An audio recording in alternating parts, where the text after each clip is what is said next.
يا شاعري عن مطلبي للبشر قل صيته تبي ما طفح نادي ويارى. لو يوم واحد بدفن الفقر وافل هذا الحجاج اللي كساه الغبارة، وادوس بقدامي على فرشة الزل لو نص يوم اهجر حياة الطفارة.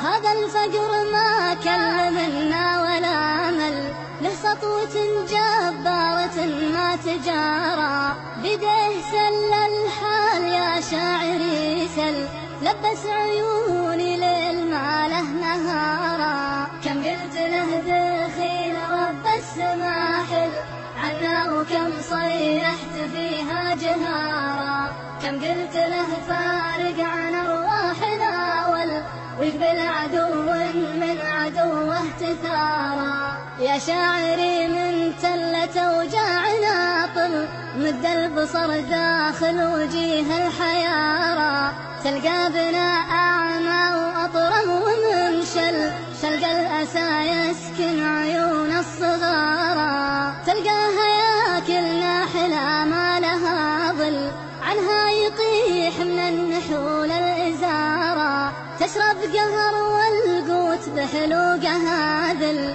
رغم الفقر تلبس عبات الوقارة. ما كل طلعات شمس تنداس تندل والدين والصلاة ضرر لا ضرارا، ما مرهم ديم الرفاهية بل ضمي الكبود إن كان بل الصحارى.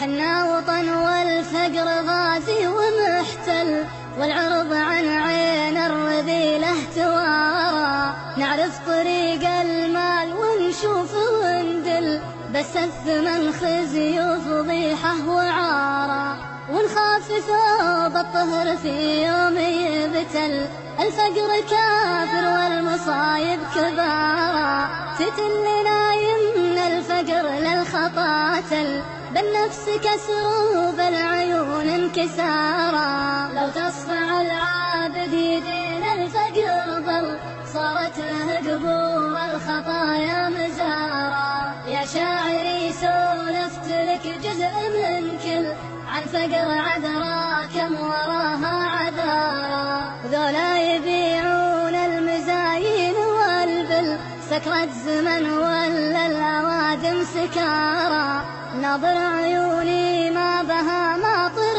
هل جفت سحايبها بليل السهارى، تبقى قضيات فقرنا ما لها حل يا شاعري ماتت قلوب الغيارى، راحت وانا اقول الفقر شخص منحل ابغى اداريها وهي ما تدارى، اخاف اصرح دمع على راسي تهل سحب المصايب من يمين ويسارى، بسكت وببلعها مثل كاتم الغل واقول يا ربي تعين الفقارى. سلام يا نرجس وكادي ويافل، سلام يا كذبة غنى وازدهارا، سلام يا نرجس وكادي ويافل، سلام يا كذبة غنى وازدهارا، سلام يا كذبة غنى وازدهارا.